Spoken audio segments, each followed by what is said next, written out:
Hello peeps, I'm going to make a video on there and show you what's in my box. So I'll get back to you in a minute and then I'll show you why I'm not fishing today. That's why I'm not fishing today. That's absolutely blowing a gale and I weren't set up right. Something went wrong yesterday. I had to go somewhere and I didn't get a chance to load all my gear up the night before. So let's have a look what's in the box. Right, let's crates down here. And I told you the other day I was going to go out and get myself some braid punches, and that's exactly what I did. I got 4, 6 and 10 I think they are. So, no, it's 8. 4, 6, 8 and 10 mils. I've got spare hooks in here. I've got some poles for my places I go to. I've got some of them written on here what I got here. It says I've got normal old same old. I've got loop ties, disgorgers, scissors, bait banders, forceps even there if I can't get hold of a hook properly. I've got a hook tire in there. I found out, and well, that's mainly for bait band tire. It's a Maver. I don't know how I got that. And if you go on a YouTube channel, there's a chap called the Average Angler. Now he showed me how to make these.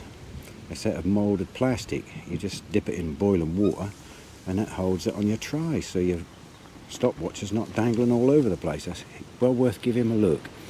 Alright, so that's a good thing. I've got bait pins in here. Pins. I don't know where that came from. That's an luminous disgorger. I don't know where that came from. I had that yonks, I think. I even got a rubber worm in there. I don't know where that came from. And more disgorgers in here, as you can see. Hooks, only the best hooks, as they say. And I've got lines. I've even got a rennie there in case I get stomach ache when I'm fishing. There's lines for tying up different hook lengths if need be. I've got some hooks in there. I've got the little old cheapy scales you get from a certain Facebook website. I've got spare weights. I've even got a little tool there to fish if I want to do tea bagging. I can pour the little pellets in the tea bags. Got Vaseline for your lips if they get chapped. Nail clippers. I've got plummets, which in here, as you can see, I've got plummets in here. I've got a spare in the box. I've got little leads. I even got a safety pin in there. And that is the old braid punch I used before. That's all right. I get you by, but it's been mullered about, as you can see. Like, it's a bit damp, so I had to sling it. Now I've got them new ones. So that's the first tray. Oops, that don't go in there very well. That's better. Now, underneath the seat, if I just unclip it, I've got some bits and bobs in there. Got me really cold weather hat. Look at that wind. Good job I ain't there trying to pole fish today. I've got pellet wagglers. I've got some more pole floats tied up in here. And that's day tickers I've got some more pole winders in there. Another day ticket places I've been to. Oh, that's my membership under there, so I never forget it. There's my, for my tea bags. I've got float stops. I've got pear-shaped weights in there. And the cold, I'll show you my cold weather hat. And of course my feeder seat. That's mega comfortable, that is. And of course I forgot to tell you, under here somewhere, as under there, under the wall, pole winders, got all my angling water fishing licenses. That's quite important. You mustn't never leave them at home. Always put them in your tackle box. Oh, and if I pull it out a little bit further, I've got magnifying glasses there to fit on top of my glasses. Got a big pair of scissors, a knife, a Stotz nipper, tape. You always have tape. I've got a little 3-finger glove there with a little light on it. That's quite handy when they're just losing the light. PVA bags for tea bagging as well. So you've always got to have stuff with you. And you've got to get them back in properly, that's it. Just like that. Alright, so that's just a short little video for you to see what mess I carry with me, as you can see. Oh, that's for those clips for your pole tops. There we are. Put them back in. Oh, it's an old-fashioned punch I just noticed. It's an old one, like it's got 2 tips on it. Mega old that is. An old aluminium disgorger. I don't know where that come from. Now I'm getting all tangled up.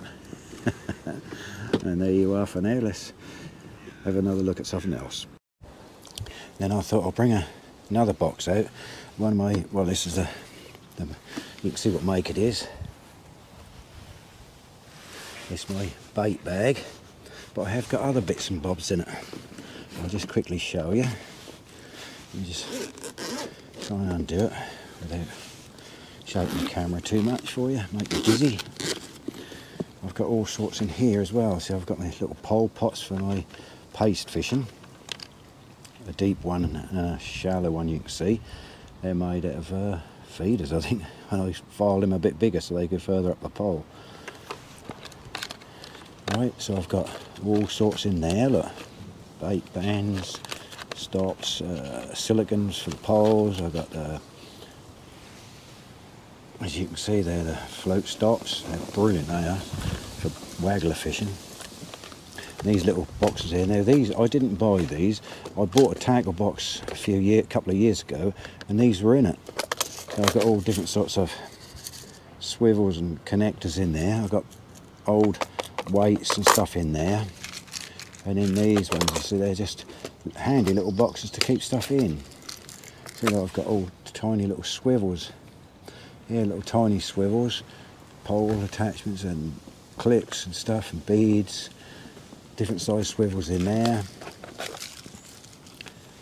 Shut that lid up and put that in there. And this one has got all sorts of, oh, it's got olivettes and false sweet corns, different colour sweet corns. They're made of rubber. They were already in the box when I got it. He just got rid of all his tackle for some reason. He couldn't go fishing anymore. Alright, so that's one little box. I won't zip that up for a second. This one. Let me just sit the camera on there, not shaking it too much. If it'll stay there, which it won't. No. Oh, bugger.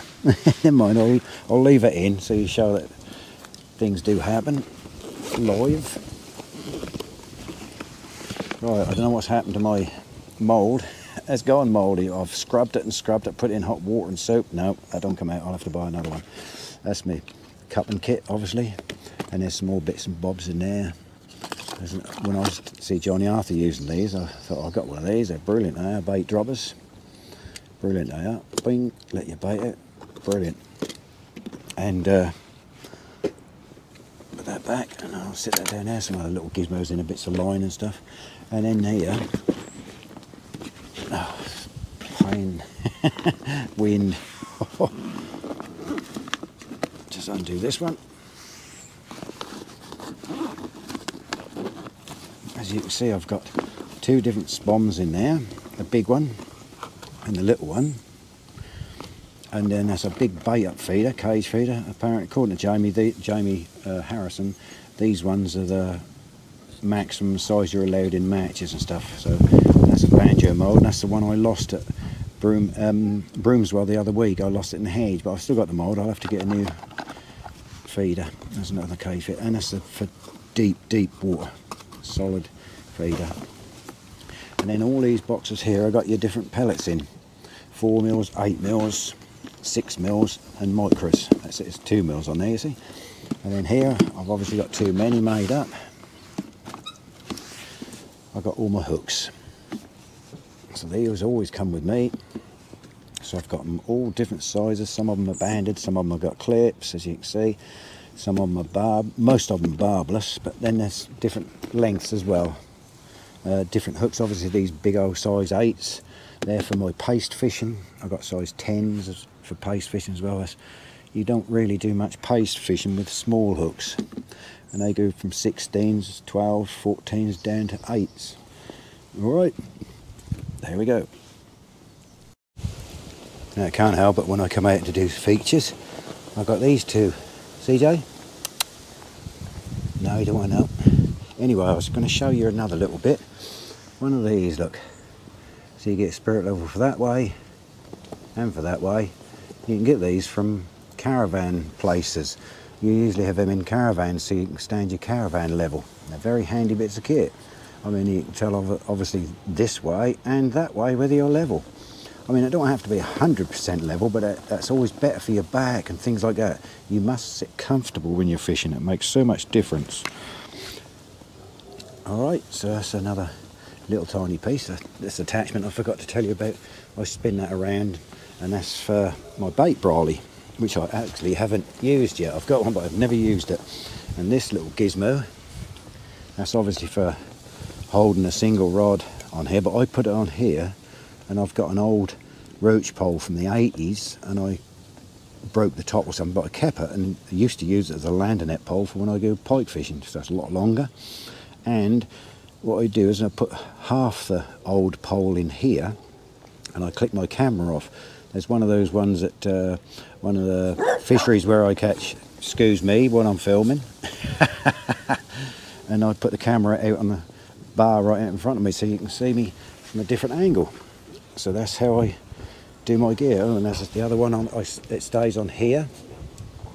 It's for the brolly. And sometimes when I've got the bait tray out here and the brolly's in here, when you see some of my shots when it's pouring down the rain, it just makes it a little bit awkward for the landing net, but you've got to have this really, because then it keeps the brolly and the wind won't blow it away then, unless it's doing like it is today. It's absolutely blowing a gale. So I'll probably go fishing Thursday, and that's what, Tuesday today. I normally fish Tuesdays, but good job I'm not there today. I'll show you once more. Look at that. You try holding a pole in that. Nope. Alright then, peeps. Thank you very much for watching. Just give me a thumbs up down there if you want, and subscribe would be even better.